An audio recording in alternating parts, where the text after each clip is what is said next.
And is the first Hall of Fame presentation. And it's Mike Esch will be up.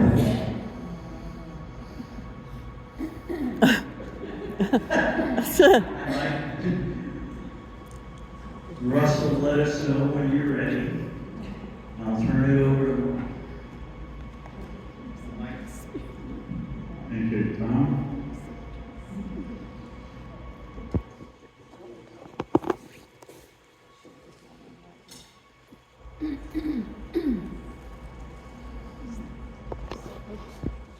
Very good, thanks. So tonight I have the honor of introducing Dorothy Schroeder Welsh of Welsh fame into the quarter-century College Hall of Fame. You know, we're going to go through a lot of Dorothy's background, all the way from her initial time involvement in breed, as well as owning and breeding her dogs. And equally, we're going to spend a lot of time, because Dorothy spent a lot of her time on her judging side and her involvement with the AKC Museum of the Dog and AKC itself. So Dorothy was born in 1923. In 1923, dog shows were not what we have today, right? A lot of people didn't travel very far. The interstate system wasn't even hardly built. And so a lot of people did a lot of stuff locally.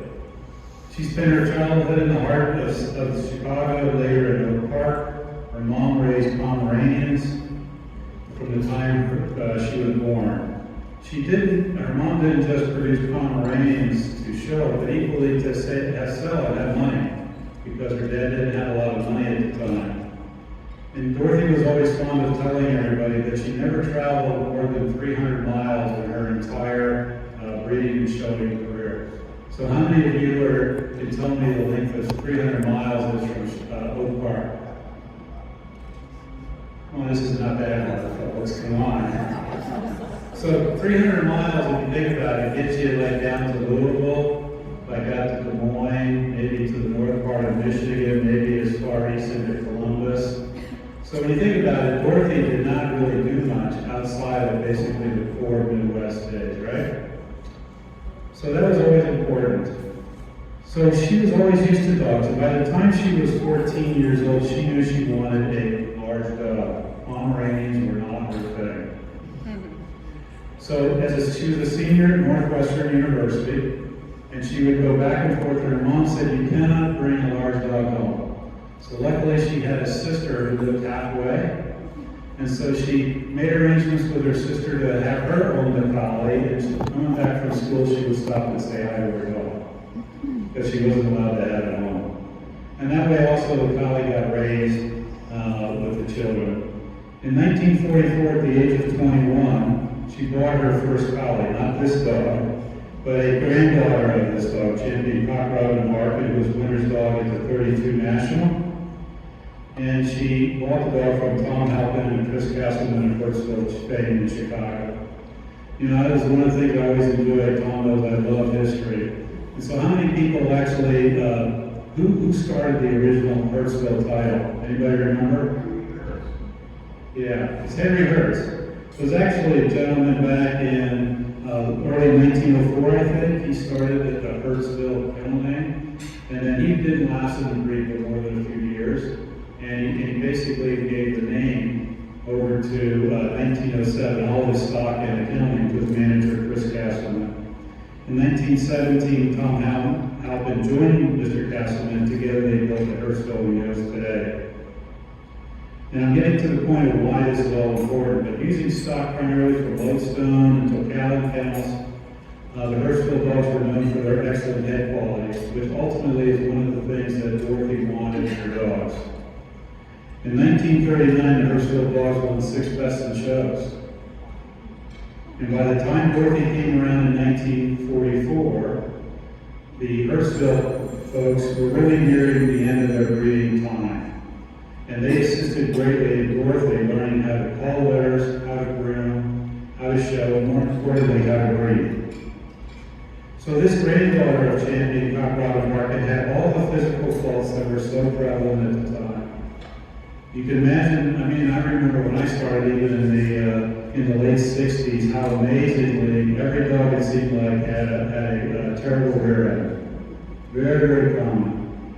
Well, back then, in that age, most of the foals they were weedy, they had poor hindquarters, and many of them still had almost that borzoi type head that was so there. Because remember, back in 1944, we were maybe 40 years away from all these dogs coming over from England, right? And the development of the collie in the United States. But her temperament was perfect, and Dorothy was hooked. 4 years later, 4 bitches and 3 litters, she was starting to firm in her own mind the trait she wanted. And even though she herself had not bred a champion, she was looking for a good temperament, structurally sound, a wedge-shaped head, and sweet self-expression. By the time she was 25 years old, she had finished her first champion she had brought in 1948. And in 1949, she registered her kennel name as Bellicenti, named after a river in Scotland. So Dorothy's vision was to build a family tree combining the best of Hertzville, Lodestone, and the Tazewell bloodlines. That became important to me as Tom asked me to talk here because I think a lot of people may know my dad was actually the OB for my dad being born was Dr. O.B. Bennett. So we grew up in the Tazewell area, and that's where a lot of the stuff that my dad remembers. So she became armed with these qualities and sound advice from Mr. Halpin and Castleman and John Breakfast. She made her first purchase as a breeder. She bought the bitch Bellicenti Bewitching by this dog, the Dorwood Dynamic dog, and you can see the breeding there. It was really a line-bred Hertzville dog out of the Tazewell Tasteful. That dog, Bellicenti Bewitching, she knew immediately she wanted to breed to this dog, Champion Hazel James Pride Future. Hopefully everybody's well aware of this dog, right? 4-time best of breed winner at the National. She was also a grandson of Tazewell's Theodosia, who's a litter sister to Tasteful. So out of that breeding came this bitch, Champion Bellicenti Balalaika, who was born in 1951. That breeding was also made a second time as a subsequent breeding, and out of that came Champion Bellicenti Bright Banner. We were just talking about that dog at dinner, who had 14 points when he was hit by cancer. Also, Champion Bellicenti Cinnamon Bear, seen here, who was born in 1952. In a repeat breeding that produced Bellicenti Buttons and Bows, who had 12 points to death, and then Mr. President won the CCFA 1956 for charity. All of these dogs from this breeding had her prerequisite sound temperament, wedge-shaped head, style, and balance.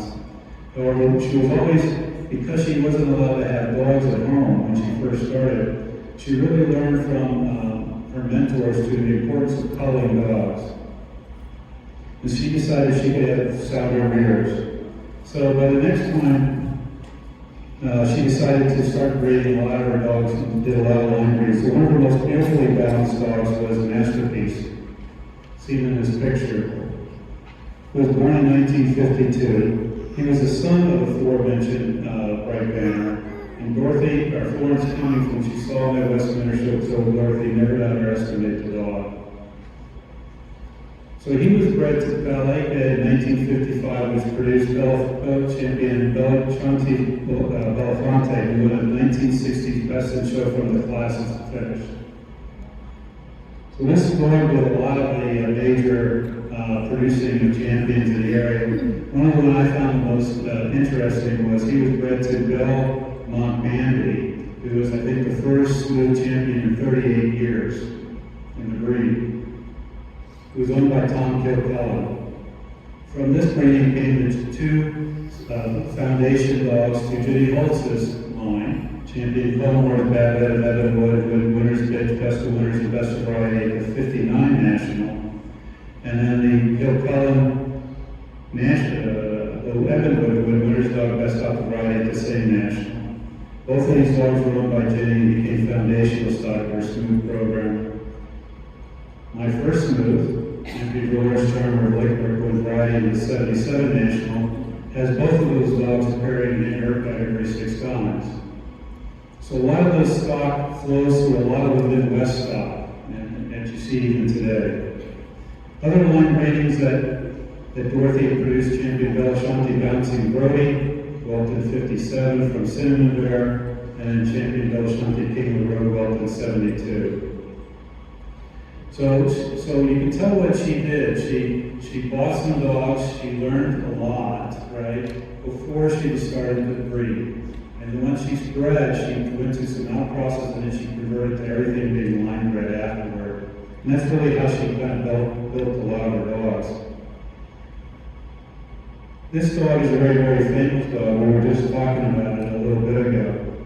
Barbara Kellogg and Dorothy shared Belshanti Bye-Bye Birdie and bred her to Blue Banner. And from that cross came champion Browse Blue Dynamic, who was a multiple best in show winner. I would expect some of the people in this room have seen this dog, right? No? Yeah. Saw them a lot in the Midwest. Interestingly, the dogs were not everything to Dorothy. Dorothy had gotten her degree at Northwestern in education. She did a lot of work with autistic children.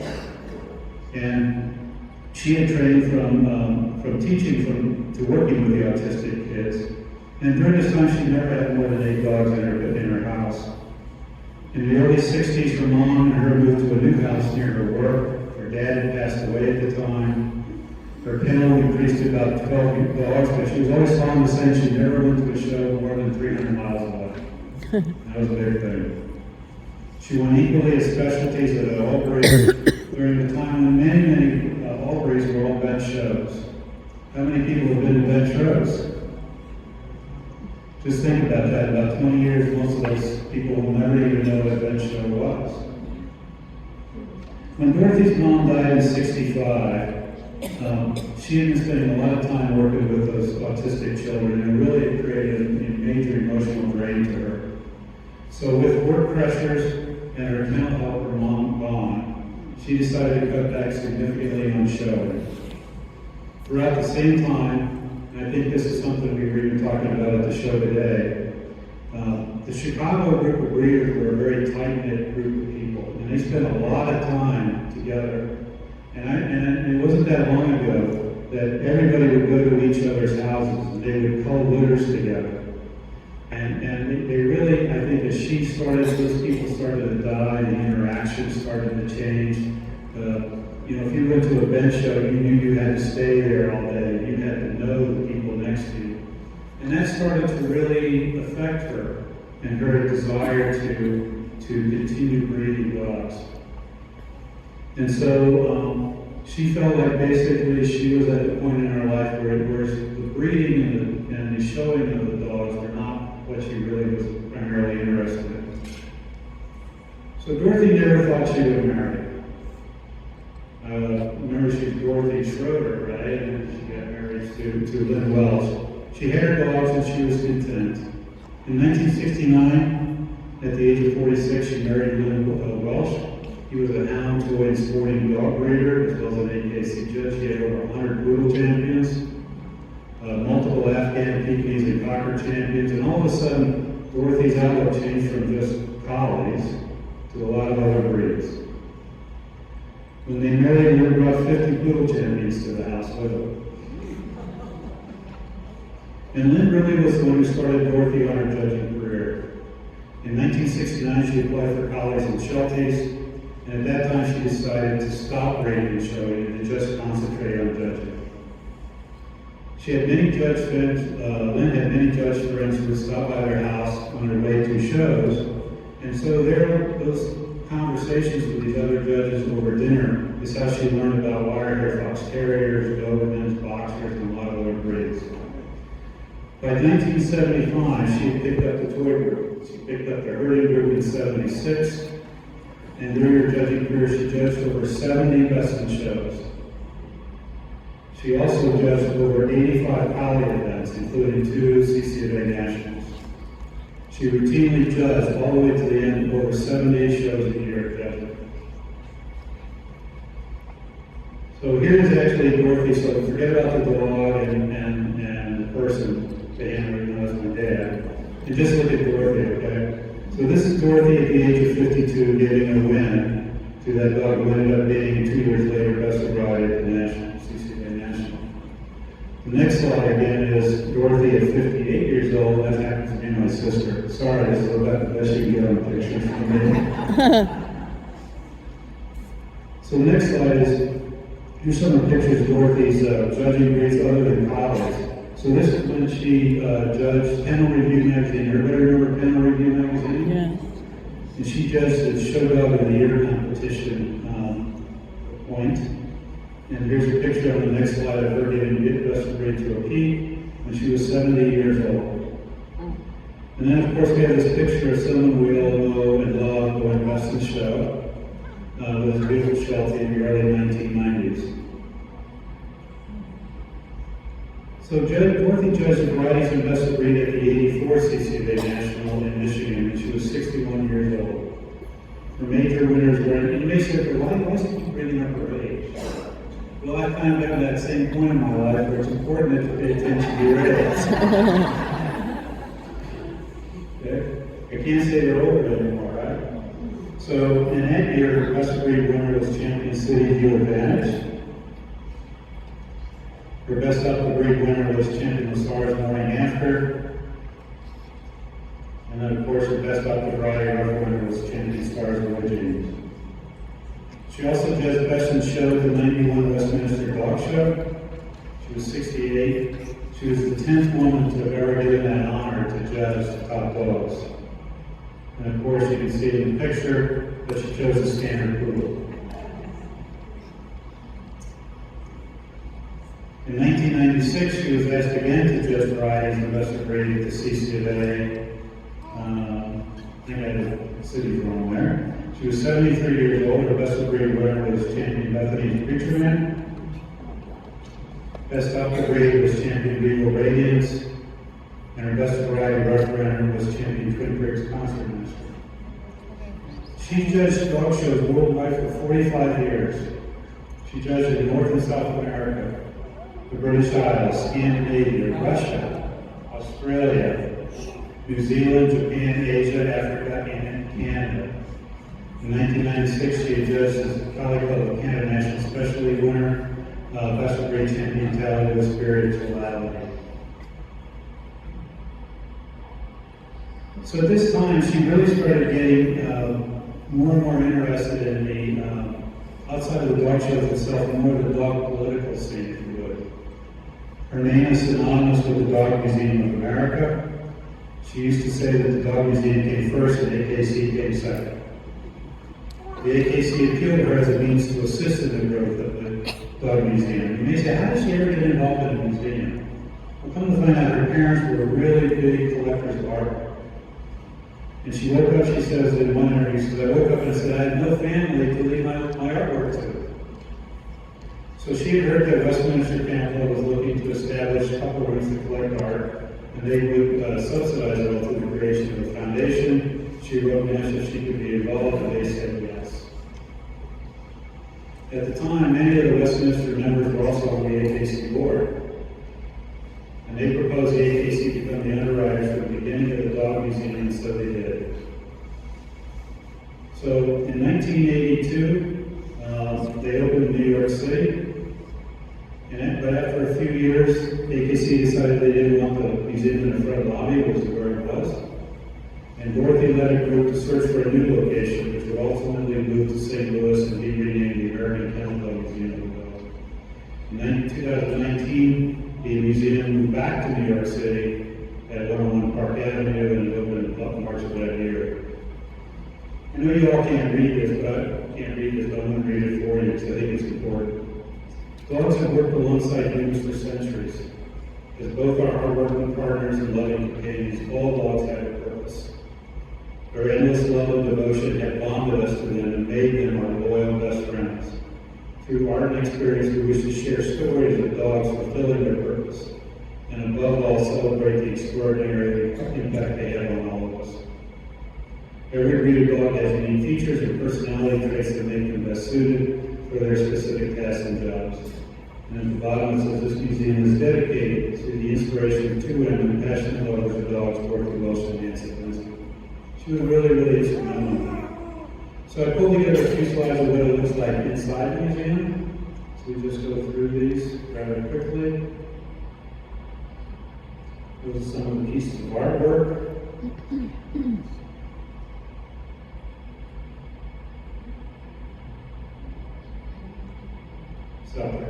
So Dorothy serves as the chairman of the board of the Dog Museum. She also served on the board of directors at AKC. She was an AKC delegate for the Chicago Collie Club and was president of the Wheaton Kennel Club. She received the FIDO Award for Woman of the Year in 1987 and was inducted into the Kennelation Hall of Fame in 1993. Her international following increased when she performed as color commentator on USA channels and other telecasts of major dog shows in the 1980s. So here we have somebody who did more than just touch the collie world, right? She touched all the dogs.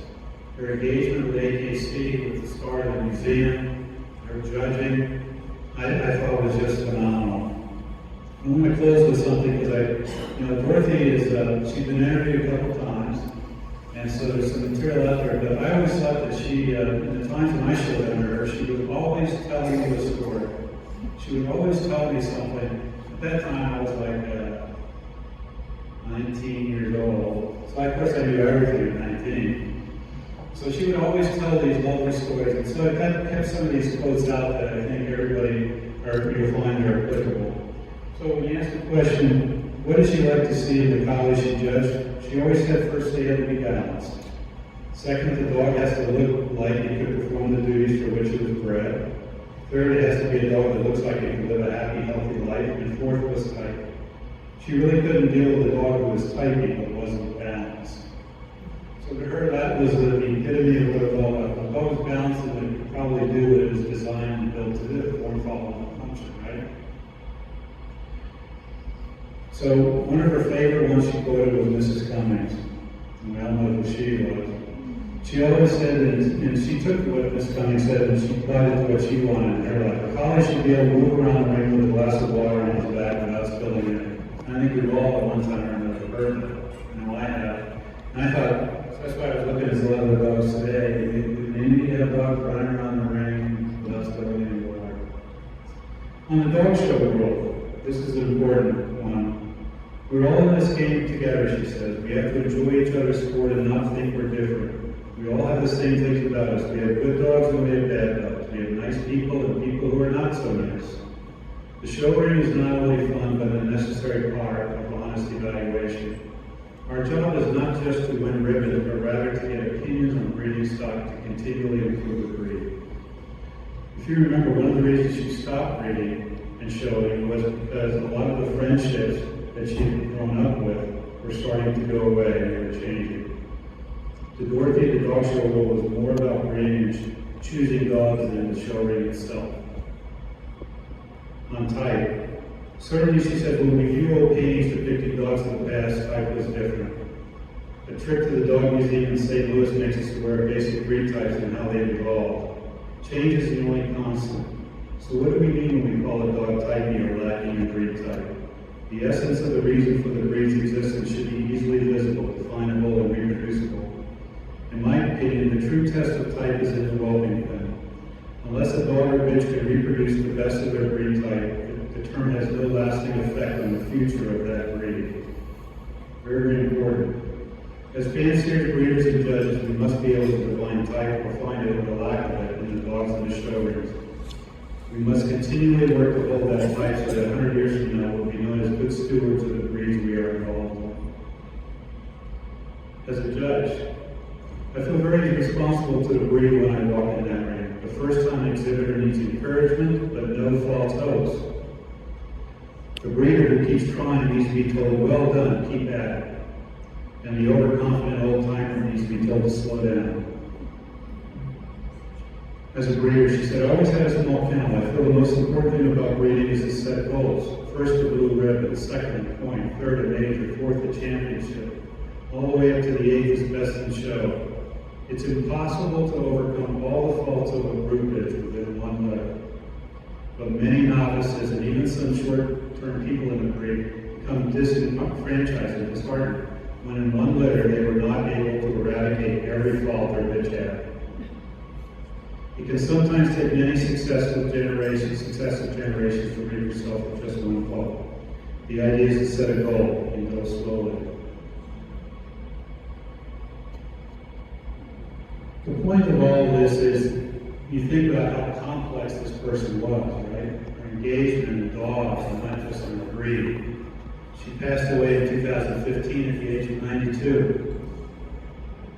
She leaves a legacy of strong advocacy for the collie, for the dog world at large.